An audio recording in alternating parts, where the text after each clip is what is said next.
All right, welcome everyone, wherever you are in the world. Happy holidays. Thank you for tuning in for the recap of space events in 2023. I'm Major Matt Ormsbee at the U.S. Air Force Academy.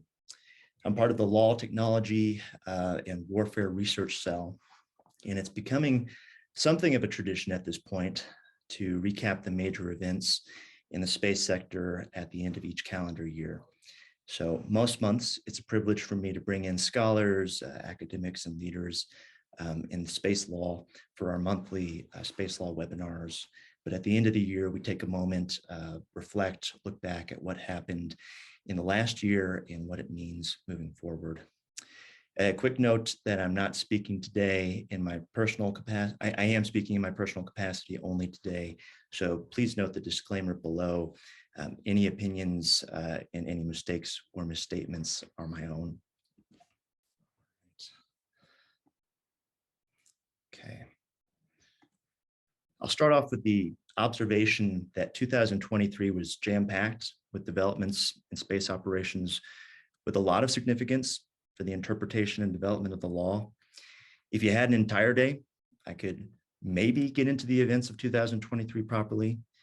But because I have just about an hour, this recap gives you just the wave tops of events that you can later research further if you like.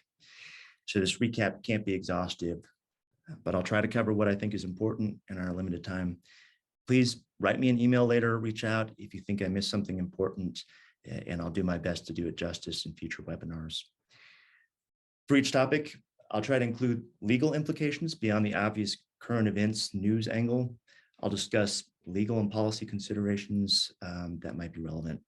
And lastly, I'll discuss only unclassified developments from public sources. There'll be nothing classified here. Obviously, this is all public knowledge at this point.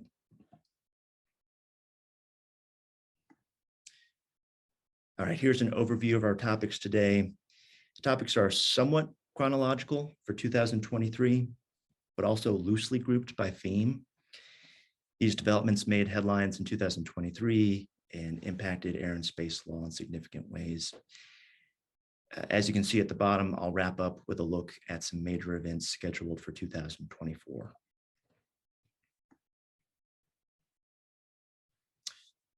All right, 2023 began with a surprising story about a high-altitude balloon that meandered across North American airspace. Beginning on January 28th, it lasted approximately a week.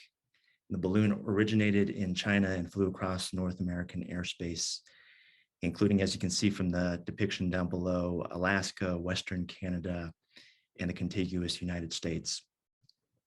Many of us in North America were transfixed for about a week as the balloon crossed the continent until the U.S. Air Force shot down the balloon on February 4th over U.S. territorial waters off the coast of South Carolina. Soon thereafter, 3 other high-altitude objects were shot down by the U.S.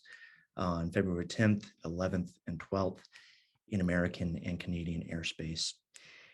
And unsurprisingly, the Chinese complained that the U.S. was overreacting to all this because the balloon was allegedly a civilian balloon used for scientific and meteorological purposes.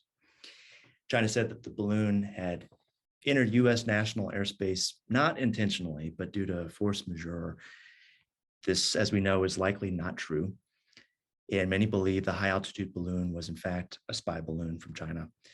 In fact, many states have alleged after this incident that China operated a fleet of potential spy balloons over as many as 40 countries around the world. And so we all had questions after this event. Did China really just do that? And did they think that the US and Canada wouldn't eventually notice this? And more importantly, from a legal standpoint, where does airspace end and outer space begin? Or to put it another way, what is the vertical boundary of state sovereignty? Because in the airspace above a state's territory, a state has sovereignty and the legal rights that go with it under the Chicago Convention. A state can exclude other states from its own airspace. But in outer space, a state would lack that sovereignty and the ability to exclude other states. The problem is There's no generally accepted legal boundary for where airspace ends and outer space begins. So the altitude at which the Chinese balloon was operating is characterized as near space. This altitude range got a lot of publicity after the balloon event, but it's been important for strategic and military purposes for some time now. So 11 miles or approximately 18 kilometers is roughly the upper limit of civil aviation traffic. 31 miles or 50 kilometers is roughly the upper limit of atmospheric buoyancy, so for high altitude balloons. And near space exists between 11 miles and 99 miles, which is the lowest practical operating orbit for satellites. Multilateral treaties say that countries can't claim sovereignty up to and within outer space, though a few countries have made claims to the altitudes between 60,000 feet and where outer space begins, so-called near space, as well as geo orbits.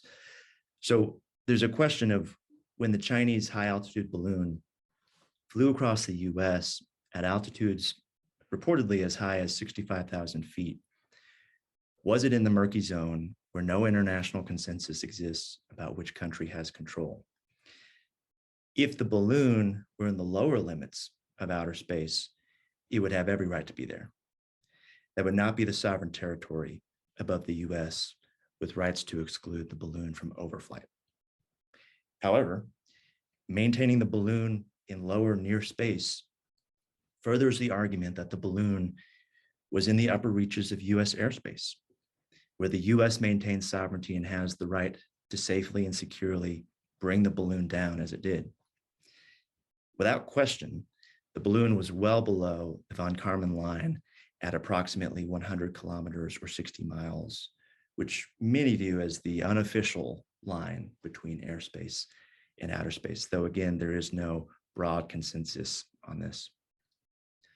Finally, these events shed light on the usefulness of high altitude balloons themselves, since countries can deploy these balloons with much more stealth and secrecy than a conventional rocket launch with a satellite payload. In other words, deploying a balloon may fly under the radar of other countries that are monitoring shuttle launches vigilantly. Balloons also offer the possible benefit of persistent surveillance from a lower altitude than outer space. Intelligence from a balloon can be more detailed and arrive with less latency than if it came from a satellite in some cases. So we'll see if this becomes an ongoing issue in 2024 and beyond, or whether it was a one-off event and is unlikely to be repeated now that China was called out for the event on the international stage. Moving on to developments from the US Federal Communications Commission, or FCC. This year marked the passage of the FCC's new rule. This new rule imposes a 5-year deadline for defunct satellites to be retired and deorbited. It's probably no surprise to anyone listening that orbital congestion and debris is a massive, ongoing, and ever worse problem that becomes worse with each new launch. We'll see how this rule is ultimately policed and enforced in the coming years, but it's certainly a step in the right direction from the government body with ultimate responsibility for spectrum resources. But if it's any indication, the FCC signaled its seriousness in October when it fined Dish Network for failing to properly deorbit one of its satellites. This is a first of its kind enforcement action. The FCC made history with the first orbital debris penalty in a settlement with Dish. It shows that the FCC means business and is willing to levy substantial fines when appropriate. Ultimately, Dish admitted it was liable for failing to properly dispose of the EchoStar 7 broadcast comm satellite and ultimately agreed to pay a fine of $150,000. For more on orbital debris and congestion, which again is of course a big topic these days, you can listen to our October conversation with Sarah Thiel of Princeton University. She's a PhD student who gave a very comprehensive talk on threats from orbital debris in LEO. and that talk is available on our YouTube channel for viewing. Next, we'll turn to the Artemis Accords. As many of you know, this is a set of principles that the US introduced in October 2020 and is based largely on the Outer Space Treaty of 1967. The Accords put forth American interpretations of laws and norms to guide space exploration and cooperation among nations. It's important to know, again, as many of you know, but some of you may not have read up on it, but it's important to know that the Accords are non-binding principles and are meant to guide peaceful space exploration. And they're being co-led by NASA and the US Department of State. The Accords launched 3 years ago with 8 initial signatories, but as of today, there are 33 signatories. Angola is the most recent signatory. In October and November, Iceland and the Netherlands and Bulgaria also became signatories, showing a growing number of countries within the EU. And other relatively recent additions to the Accords include the Czech Republic, Spain, and Germany. But with Bulgaria, 10 EU member states and now 11 European Space Agency states have now signed the Artemis Accords. Separately, Artemis signatory states conducted their second agency meeting in October at the 74th International Astronautical Congress, or IAC. And the aim of that meeting was to work to increase transparency and safety of civil lunar exploration missions. And specific items they discussed included launch and lunar landing dates, mission duration, and related deployments. The parties also discussed information concerning scientific activities worthy of special consideration, for example, quiet zones that would be needed for seismic measurements. Finally, many more states have not yet signed the Artemis Accords. Potentially, many of them will later sign the Accords in 2024 or 2025.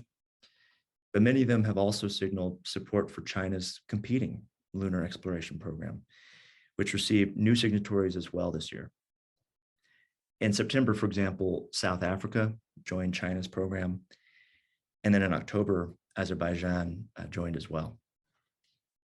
The Artemis Accords and China's competing program symbolize a rush to form blocs around the world that support certain legal interpretations.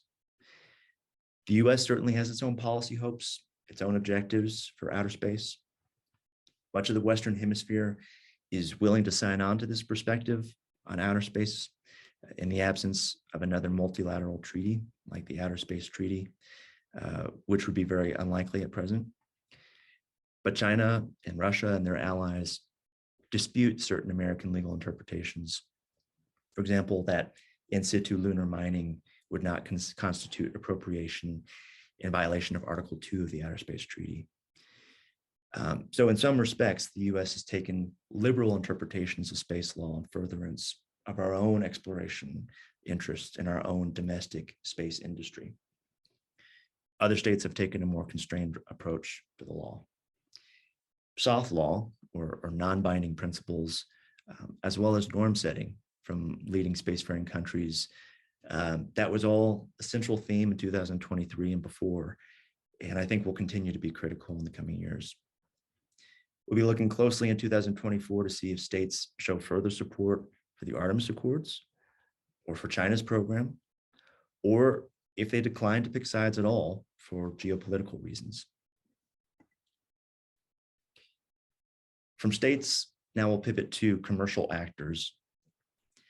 And in 2023, we saw Elon Musk's SpaceX continue its trend of dominance in the commercial launch market.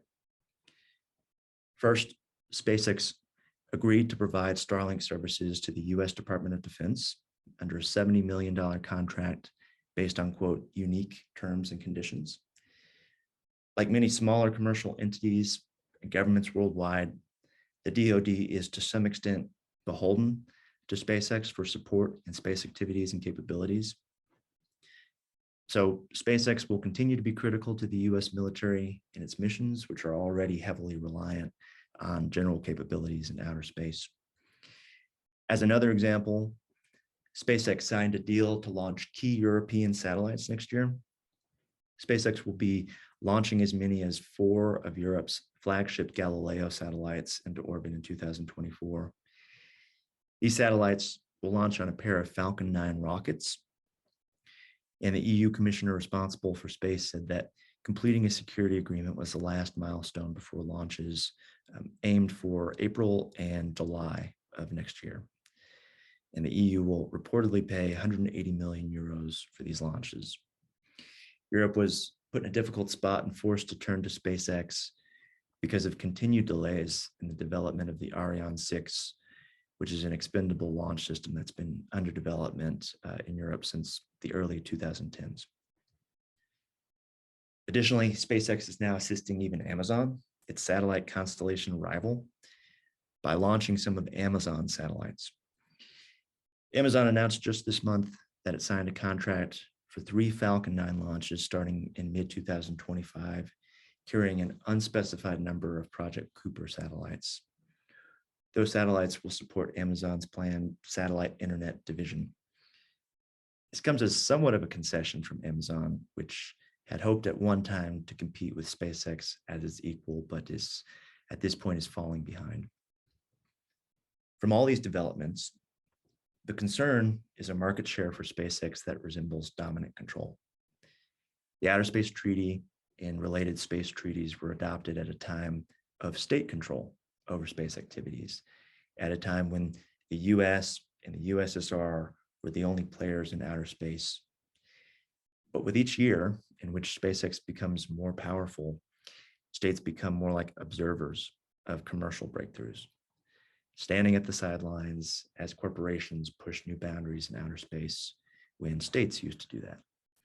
Still, under Article 6 of the Outer Space Treaty, states are ultimately responsible for the space activities of their commercial actors. So while SpaceX pushes boundaries, the US government is ultimately responsible for allowing and constraining SpaceX and other US corporations. It's also worth noting that SpaceX ended an 11-day hiatus in launches on 18 December with a successful Starlink mission. But the gap in launches probably means that SpaceX will fall just short of its goal of 100 Falcon launches for the year 2023. So it's a little bit of bad news for SpaceX investors when the company falls short of benchmarks. But it's also very likely that the benchmark was somewhat aspirational and a bit of a reach for the company in the first place. So if 2023 was good for American space development, it was a tough year for Russia. With the backdrop of Russia's war in Ukraine, sustaining their space programs has been harder than ever. Even though NASA and the European Space Agency still cooperate with Russia on the International Space Station, other joint space projects ended after Russia invaded Ukraine. For lunar missions in particular, this means Russia was required to find replacements for many key components that were supposed to come from European manufacturers, but most of those agreements for components came to an end after the war began.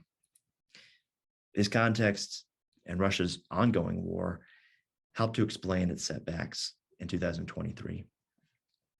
In particular, Russia's lunar lander crashed into the surface of the moon in August.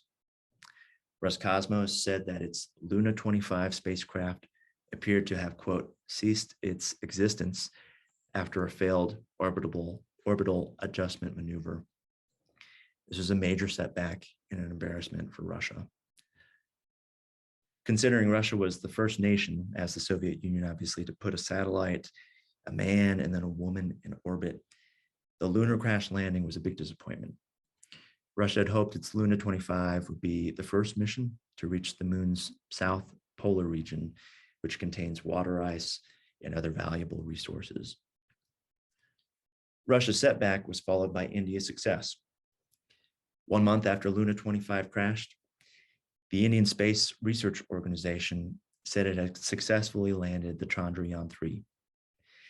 So now India is only the 4th country to achieve an intact landing on the moon after the US, Soviet Union, and China. In particular, India placed the Vikram lander and the Pragyan rover on the moon in September. This was notable because Vikram was also the first spacecraft to set down in the moon's south polar region, which again holds significant resources and scientific interest for many countries. However, later in September, mission controllers in India sent a wake-up message to Vikram but received no reply. Efforts continued, but unfortunately, this spelled the end of Chandrayaan-3, India's first successful space mission to the surface of another body.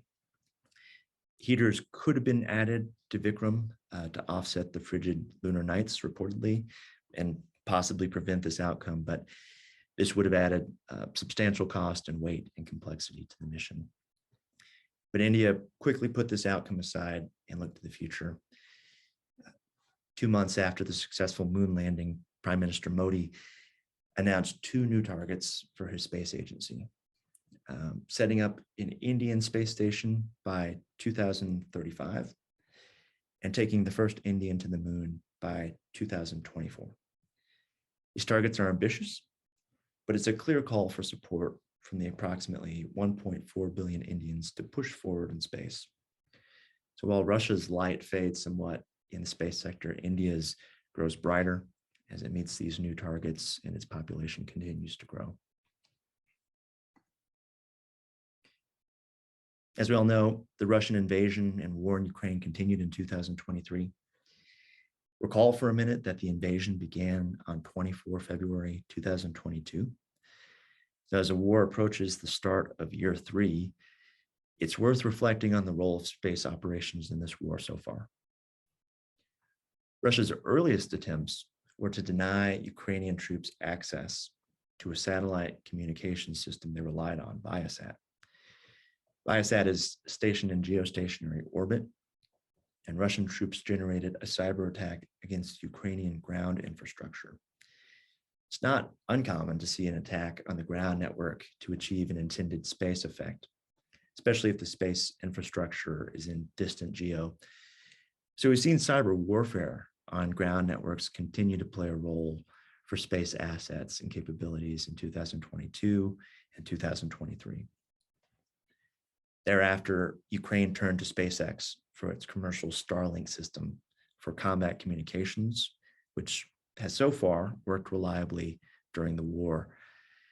General Saltzman, the chief of space operations for the US Space Force, has referred to relying on Starlink as commercial augmentation.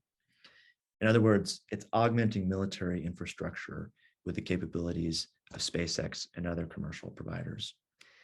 And knock on wood, it's worked so far for Ukraine and could prove critical in future crises as well. Also, Starlink is made up of hundreds of, quote, proliferated small satellites flying in low Earth orbit. This configuration is extremely hardy and difficult to undermine. As much as Russia tries to interrupt this service to Ukrainian warfighters, it hasn't had any notable breakthroughs to date. This could support the long-term future use of proliferated systems that are more resilient to hacking and disruption than a much smaller number of bigger machines in higher orbits. And this setup has 2 major advantages. First, it maintains strength during a crisis. Countless small targets are far more resilient than a few major targets. But second, this could actually deter conflict altogether. General Saltzman has said that bringing nuclear command and control to 500 small sats in LEO presents a targeting conundrum that 5 mega satellites in GEO they don't present. So if the enemy believes it cannot achieve a military objective, it will probably hesitate to cross a threshold of violence, which means fewer conflicts, less orbital debris, and potentially fewer global crises, which everyone wants. In 2024, I think we should expect even greater reliance on mega constellations of small satellites in LEO. We should also expect Starlink to continue to play a critical role for surveillance and military strategy as the Ukrainian military tries to keep Russia at bay. Space operations have yet another role in the Israel-Hamas war, which began on 7 October this year. One of the first space-related observations was that Israeli intelligence was sadly unable to foresee or to preempt the Hamas attack. Early detection systems rely on reconnaissance satellites, but those satellites are only as good as the limitations of satellite-based intelligence and processing thereafter. For its ground offensive in Gaza, the Israel Defense Forces, or IDF, are leveraging their intelligence resources. In particular, the IDF is leaning on its geospatial intelligence unit, known as Unit 9900, to map the complex network of tunnels constructed by Hamas all over the Gaza Strip. These underground structures are hidden from aerial view, so the IDF requires specialized technologies like laser imaging detection and ranging and synthetic aperture radar for detection. Israel's OFEC-13 satellite plays a crucial role in identifying tunnel entrances and tunnel exits, which are often concealed within within civilian infrastructure. In another context, the IDF intensified its use of GPS jamming technology to counter potential drone attacks by groups like Hamas and Hezbollah.